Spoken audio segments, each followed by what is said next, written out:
Pampers didn't stop making diapers. Parents didn't stop caring about their babies.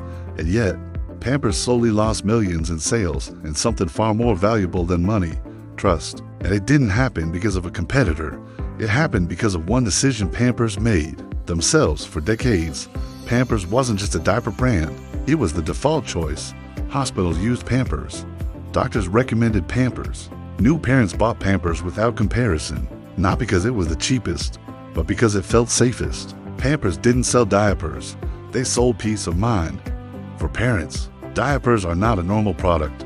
They're about comfort, health, and protection, and Pampers understood that better than anyone. Trust became their biggest advantage, but the market didn't stay the same. Manufacturing costs started rising.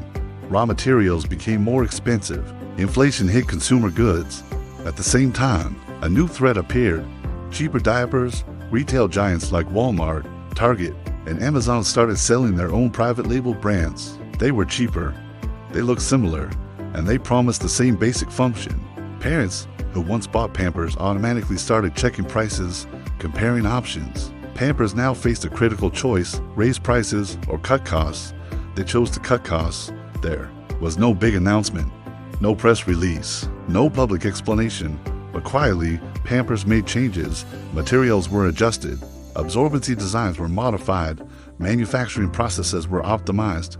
On paper, the decision made sense: lower costs, same shelf price, better margins. Inside the boardroom, everything looked perfect. But outside the boardroom, something began to change. Parents started noticing small differences. Diapers felt different. Leaks happened more often. Some babies experienced irritation. At first, these complaints seemed isolated, but then patterns appeared. Online reviews, parenting forums, social media discussions, the same concerns kept repeating.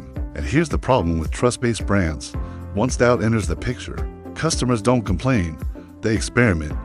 Parents tried other brands, Huggies, store brands, cheaper alternatives, and many of them made a dangerous discovery. Those options worked well enough. At that moment, Pampers lost something it could never fully recover: its unquestioned trust.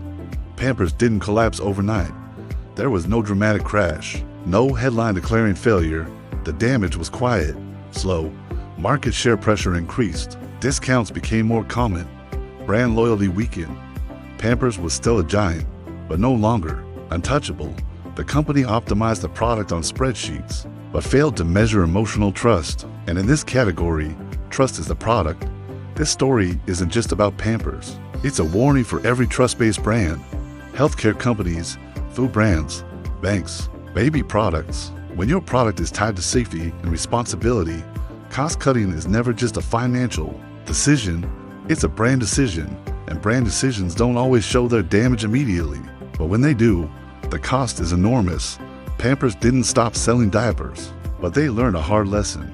When trust is your strongest asset, you can't afford to give customers a reason to look elsewhere. If you enjoy deep stories about iconic brands, billion-dollar decisions, and the mistakes companies never admit, subscribe to the channel. In the next video, we'll break down the decision that almost destroyed Johnson & Johnson.